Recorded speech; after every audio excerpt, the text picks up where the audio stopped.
Nah, jadi saudaraku rahimakumullah, mereka kemudian menamakan sistem kafir syirik modern ini dengan sebutan Novus Ordo Seclorum alias New World Order. Dari mana kita dapatkan istilah ini? Dari lembaran kertas yang mereka sengaja orbitkan dan sekarang menjadi hegemonik, yaitu kertas dolar. Dan khususnya di pecahan dolar 1 dolar Amerika Serikat terdapat The Great Seal, materai yang mulia atau stempel yang agung, gambar sebuah lingkaran yang di dalamnya penuh makna. Lingkaran ini ada gambar piramida tunggalnya terpotong bagian atasnya, lalu di atas piramida tunggal terpotong bagian atasnya ini diletakkan segitiga yang seolah-olah mengambang, tidak nempel dengan piramidnya, tetapi ukuran segitiga itu kalau ditempelkan di atas piramida itu dia klop untuk menjadi pucuk piramida itu. Dan di dalam segitiga itu ada gambar mata tunggalnya, Pak. Dan di sekitar segitiga bermata tunggal ini ada garis-garis yang seolah-olah mengilustrasikan bahwa mata ini merupakan the source of light, sumber cahaya, sumber petunjuk, sumber bimbingan, the source of guidance, ya. Nah, jadi mereka menyebut mega proyek mereka ini dengan sebutan dalam bahasa Latin Novus Ordo Seclorum. Novus maknanya new, baru, Ordo maknanya order, tatanan, Seclorum maknanya sekuler, maknanya world, dunia. Jadi mereka ingin mewujudkan tatanan dunia baru, yang mana mereka akan menempatkan semua manusia yang mereka pimpin ke dalam satu kotak piramida tunggal, yang nanti pucuk pimpinan piramida itu simbolnya bermata sebelah. Yang bagi kita umat Islam simbol mata sebelah siapa? Dajjal, ya. Karenanya mereka kemudian tulis di atasnya lagi Annuit Queptis, lagi-lagi bahasa Latin, Pak. Maknanya apa? He has favored our undertakings. Dia, si mata sebelah itu, telah merestui berbagai upaya kami. Upaya apa? Upaya mewujudkan sebuah sistem dunia yang mana semua aspek kehidupannya, ideologi, politik, ekonomi, sosial, budaya, hukum, pertahanan, keamanan, pendidikan, kedokteran, farmasi, semuanya berlandaskan nilai-nilai kekufuran Dajjal. Yang karenanya para pendukung sistem ini memandang cuman tinggal satulah pihak yang pantas menjadi penghalang mereka. Siapa itu? Atau apa itu? Dinullah al-Islam. Agama Allah al-Islam. Kenapa demikian? Karena semua yang lain sudah mereka buat terkapar. Agama Yahudi sudah mereka buat terkapar. Agama Nasrani sudah mereka buat terkapar. Agama-agama lain sudah jelas lah, itu sangat bermasalah. Tapi agama Allah al-Islam ini dia masih terjaga. Dan memang dia akan terjaga terus. Allah yang memberikan jaminan dalam surat Al-Maidah ayat 3. Al-yawma ya'isal ladzina kafaru min dinikum fala takhshawhum wakhshawni. Pada hari ini telah berputus asa orang-orang kafir mengalahkan agama kalian. Karenanya jangan takut pada mereka, kata Allah, takutlah kepadaku. Karenanya kalau Anda merasakan hari ini, kenapa di mana-mana yang mengalami persekusi, penganiayaan, kriminalisasi itu umat Islam? Karena inilah satu-satunya pihak yang merepresentasikan dinul al-Islam, penghalang mereka dalam mewujudkan nos ini, Novus Ordo Seclorum ini. Nah, jadi saudaraku rahimakumullah, sejatinya tatanan dunia baru ini dipersiapkan untuk menggelar karpet merah menyambut hadirnya juru selamat mereka, yaitu Ad-Dajjal. Jadi Yahudi sebagai ujung tombak penegakan nos ini, Pak, mereka menanti-nanti datangnya The Messiah, sang penyelamat, sang juru selamat, yang adalah Dajjal. Kenapa mereka menjadikan Dajjal sebagai sang juru selamat? Karena mereka sudah dimurkai Allah. Al-Maghdubi alaihim. Yahudi itu kelompok yang dimurkai Allah. Siapapun yang dimurkai Allah, niscaya hatinya akan menjadi terbalik-balik. Sehingga dia akan melihat yang hak sebagai batil, yang batil sebagai hak. Yang pendusta dia pandang sebagai juru selamat. Yang juru selamat nanti mereka tuduh sebagai pendusta, yaitu Isa alaihissalam. Isa alaihissalam akan turun di akhir zaman dari langit tidak membawa ajaran baru, apalagi membenarkan agama Nasrani yang sudah jauh menyimpang dari ajaran aslinya. Isa alaihissalam turun di akhir zaman menjadi pengikut Nabi Muhammad sallallahu alaihi wasallam. Dia akan mengajak semua orang kafir termasuk ahli kitab bertaubat, memeluk agama Nabi akhir zaman ini. Yang karenanya kita menjuluki Isa alaihissalam Al-Masih, juru selamat. Sementara mereka menjuluki Dajjal Al-Masih, juru selamat. Dan inilah uniknya bahasa Arab. Al-Masih punya banyak makna. Di antara maknanya juru selamat, di antara maknanya penghapus. Penghapus apa? Penghapus iman. Di antara maknanya pengusap. Pengusap apa? Pengusap orang yang sakit jadi sembuh. Itulah Isa alaihissalam. Ya. Sedangkan Dajjal penghapus iman. Termasuk salah satu makna dari Al-Masih adalah sang pembohong, pendusta, penipu. Nah, jadi saudaraku rahimakumullah, umat Islam didorong untuk turut mendukung sistem Dajjal. Yang berarti diajak untuk turut menyambut hadirnya fitnah yang paling dahsyat sepanjang sejarah Bani Adam. Ya. Jadi saudaraku rahimakumullah, Dajjalnya belum muncul, tetapi mereka yang mendukung Dajjal telah membangun sebuah sistem dunia hari ini yang perilakunya kayak Dajjal. Siapapun yang mendukung sistem ini, oleh pengelola sistem ini akan diberikan surga sama dia. Jabatankah, kekayaankah, popularitaskah? Tapi siapapun yang menentang sistem ini akan mendapat julukan-julukan sebagaimana Nabi dan para sahabat dapat julukan-julukan. Julukan orang gila lah, julukan tidak waras lah, julukan tukang sihir lah, julukan pemecah belah bangsa lah. Ya, cuma sebutannya sekarang agak sedikit modern. Radikalis, fundamentalis, teroris, ekstremis ya. Tapi intinya sama, Pak. Siapapun yang menentang sistem ini akan dikasih neraka sama mereka. Neraka label-label, stempel-stempel sampai ke neraka kematian. Nah, jadi saudaraku rahimakumullah, semenjak runtuhnya sistem iman tauhid dan berdirinya sistem kafir syirik, maka mereka Yahudi Nasrani memastikan bahwa sistem ini adalah sistem Dajjal. Sehingga simbol dari rumah besar yang mereka bangun, yaitu PBB, UN, ya, ini adalah simbol di depan layarnya saja. Adapun simbol sebenarnya adalah simbol piramida tadi, Pak, Nos. Itulah cita-cita mereka, mewujudkan sebuah tatanan dunia yang seluruh manusia nantinya tunduk kepada si mata sebelah itu. Nah, jadi saudaraku rahimakumullah, kapan runtuhnya sistem iman tauhid? Peristiwa apakah yang terjadi pada tahun 1342 Hijriah 1924 Masehi? Peristiwa apa? Apa yang terjadi tahun itu? Runtuhnya ya, the Turkish Ottoman Empire, ya, Kesultanan Utsmani Turki. Dan ketahuilah, Kesultanan Utsmani Turki merupakan kekhalifahan yang terakhir yang masih berdiri ya sebelum akhirnya dia runtuh. Ya. Jadi bayangkan, Pak, kekhalifahan itu berlangsung ribuan tahun, Pak.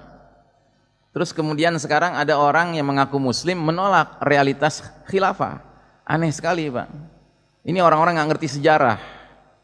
Tapi urusan kita bukan saja dengan sejarah. Kenapa dia bisa sampai sekian lama berlangsung? Karena ini perintah Allah Ta'ala untuk didirikan. Paham ya? Ya. Inilah sistem iman tauhid. SK-nya nomor 230.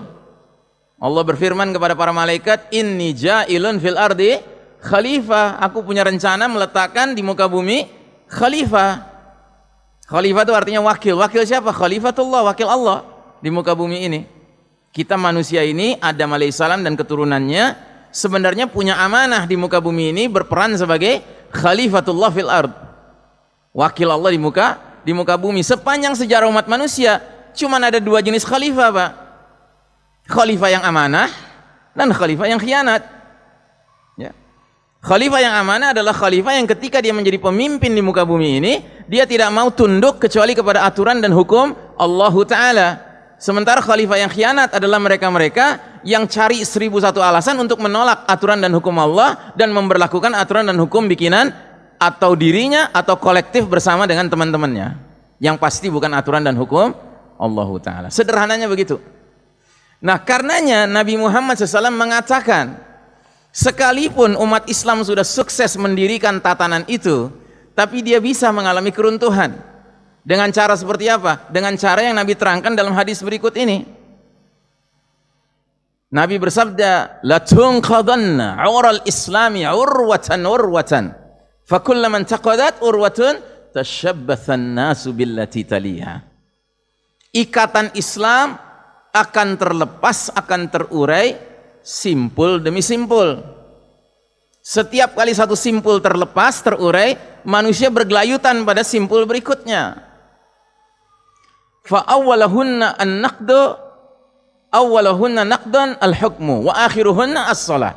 Sedangkan simpul yang paling pertama terurai, terlepas adalah simpul hukum, dan simpul yang terakhir terurai simpul salat.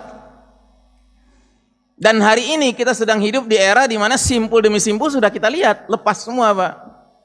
Dari simpul hukum sampai muslim yang tidak mau salat mudah kita temukan sekarang. Ya. Nah, karenanya saudaraku rahimakumullah, ya, adalah satu hal yang aneh bin ajaib kalau ada seorang berilmu, ngerti ayat, ngerti hadis, kemudian mengatakan ini tatanan Islam sekalipun hukum Allah nggak berlaku. Nauzubillahi min dzalik. Bagaimana ceritanya statement seperti itu bisa keluar dari mulutnya? Padahal justru sebuah tatanan disebut dengan tatanan A atau B atau C terkait dengan apa? Dengan hukum apa yang diberlakukan di situ. Ngerti, Pak? Ya. Makanya Nabi mengatakan yang paling awal simpulnya apa? Hukum lepas. Kalau hukum sudah lepas, sudah praktis dia sudah nggak hadir, Pak. Sebagai sebuah tatanan kehidupan. Nah, jadi saudaraku rahimakumullah, perkara yang kita sedang bicarakan ini hakikatnya adalah sebuah pertarungan konflik yang tidak akan berhenti sepanjang sejarah umat manusia, yaitu pertarungan abadi dan hakiki antara ahlul haq dengan ahlul batil. Ketika Allah Ta'ala memvonis ayahanda dan ibunda kita bersama Adam dan Hawa alaihi wassalam harus turun dari jannah dan hadir ke muka bumi ini, Allah Ta'ala mengeluarkan dekret yang berbunyi ihbita jami'an ba'dukum li ba'din adu. Turunlah kalian berdua bersama-sama. Sebagian keturunan kalian, hai Adam, akan menjadi musuh bagi sebagian keturunan kamu. Jadi sepanjang sejarah Bani Adam ini, Pak, nggak ada ceritanya konflik ini berakhir, Pak. Ini konflik yang abadi dan hakiki. Antara siapa? Ahlul haq dengan ahlul batil. Ahlul haq itu siapa? Ahlul haq itu mereka-mereka Bani Adam yang ingin meneladani ayah mereka, Adam alaihissalam. Yang memiliki semangat mengakui ketika salah, jujur mengakui kesalahannya dan tetap ingin kembali kepada Allah Ta'ala. Sebagaimana kita ketahui, Adam alaihissalam kan digugat sama Allah. Gugatannya dua lagi. Mengapa engkau mendekati pohon itu padahal sudah kularang? Terus yang kedua, bukankah sudah kukatakan setan itu musuh bagi kamu? Kok malah didengar nasihatnya sehingga kamu memakan buah terlarang dari pohon terlarang itu? Apa jawaban ayah kita? Ayah kita menjawab, dan jawabannya juga diajarin sama Allah. Tapi dia tunduk kepada ajaran Allah itu, sepenuhnya dia terima, dia bacakan, dia ungkapkan, Rabbana zalamna anfusana wa illam taghfir lana wa tarhamna lanakunanna minal khasirin. Itulah semangat Bani Adam yang merupakan ahlul haq, Pak. Ketika dia salah, dia nggak punya semangat untuk ngeles, membela diri, cari-cari pihak lain jadi kambing hitam. Tidak, dia akui, ya Rabbku, ya Rabb kami sudah berlaku zalim pada diri kami sendiri. Jika engkau tidak mengampuni dan tidak merahmati kami, tentu kami termasuk golongan orang yang merugi. Nah, ahlul batil siapa? Ahlul batil itu Bani Adam yang meneladani bukan Adam, tapi yang diteladani siapa? Yang telah mencelakakan Adam, yaitu iblis. Sedangkan iblis wataknya bagaimana? Iblis wataknya adalah luar biasa kurang ajar. Ditanya sama Allah, digugat sama Allah, cuman satu gugatannya, nggak dua kayak Adam. Adam dua gugatannya, ini satu gugatannya. Kenapa kamu nggak mau sujud ketika aku perintahkan kamu sujud kepada makhluk ciptaanku Adam? Apa jawabannya? Ana khairun minhu, khalaqtani min narin wa khalaqtahu min tin. Aku lebih baik dari Adam. Engkau ciptakan aku dari api, engkau ciptakan Adam dari tanah. Bagaimana logikanya? Karena tercipta dari api mesti lebih mulia daripada tercipta dari tanah. Padahal api dan tanah sama-sama materi. Ya, dasar materialis. Ya. Begitulah orang materialis, Pak. Ya, semua ditimbang dengan materi. Nah, jadi mereka-mereka yang mengikuti iblis, mereka menjadi orang-orang yang tidak ada ketundukan pada Allah Ta'ala. Yang ada adalah kesombongan. Yang ada adalah nantang.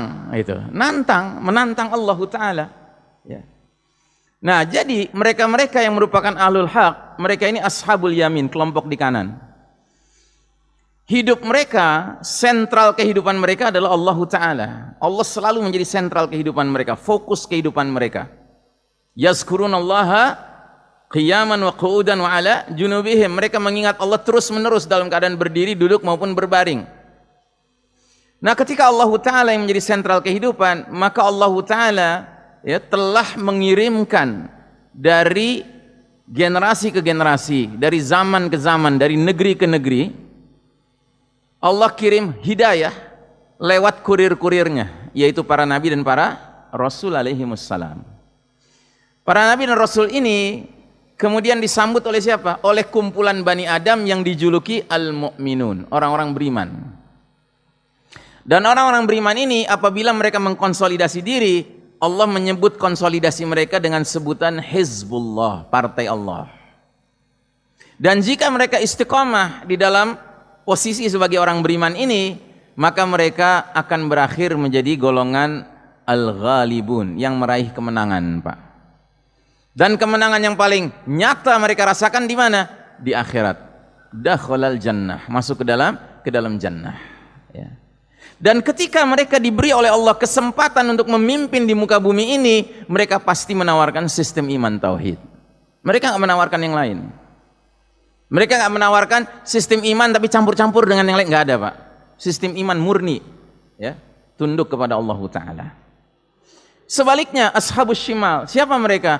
Mereka orang-orang yang sentral kehidupannya, fokus kehidupannya kepada siapa? Pada iblis dan bala tentaranya asyayatin. Iblis ini minal jin, Pak. Dia jin, tetapi jin yang telah dikutuk sama Allah Ta'ala. Iblis ini, jin itu ada yang keturunan iblis, ada yang bukan keturunan iblis. Yang bukan keturunan iblis itu ada yang beriman, ada yang kafir. Tapi yang keturunan iblis semuanya kafir, Pak. Nah, jadi iblis ini dengan bala tentaranya itu punya satu misi. Misinya apa? Misinya adalah begitu dapat peluang dipanjangkan umurnya, dia langsung bertekad di hadapan Allah Ta'ala. Disebabkan engkau ya Allah telah menetapkan aku ini sesat, ya, maka aku akan mendatangi mereka dari depan, dari belakang, dari kanan, dari kiri, dan engkau tidak akan menemukan sebagian besar mereka bersyukur, taat kepada engkau. Ini misi utama dari iblis dan bala tentaranya, menyesatkan manusia, ya. Nah, di dalam mereka menjalankan misi itu, Pak, mereka tentunya menggunakan kaedah ekonomi, Pak. Kerahkan tenaga sesedikit mungkin untuk mendapatkan hasil sebesar mungkin. Maka bagaimana caranya? Caranya mereka cari simpul-simpul di tengah masyarakat, Pak. Simpul ini adalah pihak yang punya pengaruh di masyarakat itu, posisi kepemimpinan, otoritas, ya. Nah, mereka-mereka ini kalau sudah berhasil disesatkan oleh iblis, ya mereka tinggal nunggu saja orang-orang ini yang meneruskan penyesatan itu. Nah, siapa mereka ini? Mereka lah yang mempunyai posisi otoritas kepemimpinan sepanjang sejarah umat manusia. Tetapi mereka memilih untuk tidak mau taat kepada Allah Ta'ala. Karenanya mereka dijuluki para tawaghit, taghut-taghut, Pak. Penguasa yang tidak mau tunduk kepada Allah Ta'ala, sehingga mereka memiliki mentalitas togho. Togho itu artinya melampaui batas, Pak. Dia kira karena dia yang berkuasa di situ, dia boleh emoh dengan aturan dan hukum Allah, sehingga dia menawarkan aturan dan hukum selain hukum Allah Ta'ala. Dan sepanjang sejarah umat manusia, para taghut ini banyak, Pak. Cuman yang fenomenal diabadikan dalam Al-Quran, diantaranya yang sampai mengaku dirinya Tuhan. Siapa itu? Firaun, ya. Firaun itu sedemikian togonya sampai dia menyatakan di hadapan rakyat yang dia pimpin, ana rabbukumul a'la, aku Rabb kalian yang maha tinggi. Pada dasarnya semua tagut begitu Pak, menuntut ketaatan penuh dari rakyatnya. Cuman yang tega sampai ngomong begitu nggak banyak. Ya. Harus dong ada contoh yang paripurnanya Pak. Nah yang paripurna itu Firaun. Gitu. Tapi nanti ada yang lebih dahsyat lagi di akhir zaman, yaitu Dajjal. Kalau Firaun kan modalnya cuma kekuasaan Pak. Kalau Dajjal nanti bahkan punya